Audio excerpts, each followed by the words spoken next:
This is Samsung Galaxy M23, and today I will share a few useful camera tips and tricks on this device.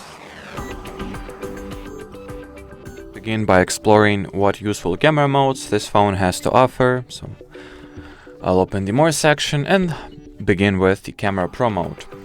So this is the regular photo mode, but here you are able to manually adjust the most important camera parameters, such as the ISO value, shutter speed, exposure, focus. You can set it to manual and, well, manually set it, or switch it to manual rather and manually set it, and white balance.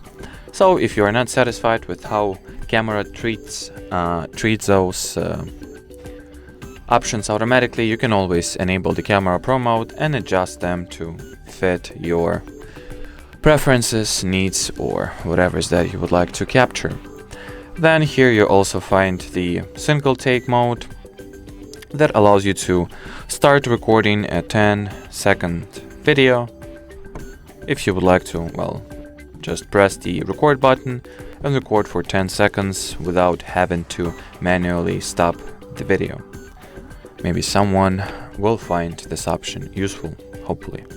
Then in the More section you also have the dedicated macro mode that already has all the camera parameters set perfectly for the macro photo.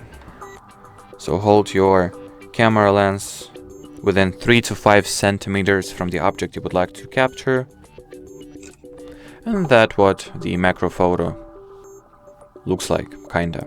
I mean, the object is not in focus probably, but that's on me, not on the camera.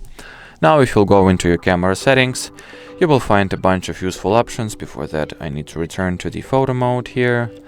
So for example, you can switch on the scene optimizer and allow the camera to automatically optimize camera settings to, well, just make all your photos look better, more vibrant, and just optimal or optimized.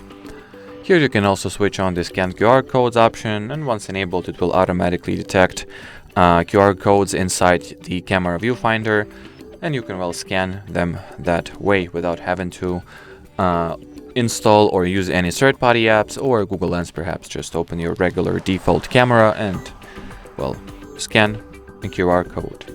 Then you can also switch on the watermark and set a custom text here. So switch it on. In the model name, press edit and write whatever custom text you would like for your watermark to apply. Here you can also find the Auto HDR option that is going to make your pictures pop by capturing more detail in the bright and dark areas of your shots. Then there are a bunch of additional interesting options such as grid lines, which allow you to, well, set your frame better and more thoughtful or more mindful. And you can also, for example, switch on the Show PAM capture mode, and, well, once this option is switched on and your camera is switched to front, you can show your palm to the camera and it will automatically capture an image. That's probably useful if you would like to, well, take a photo from your selfie camera from afar. And, well, once you are from afar, just show your palm to the camera and it should automatically take a picture. And, well, as far as this video goes, that'll be it. So should you have any further questions, leave them in the comments below. But as for now, thanks for watching and bye bye.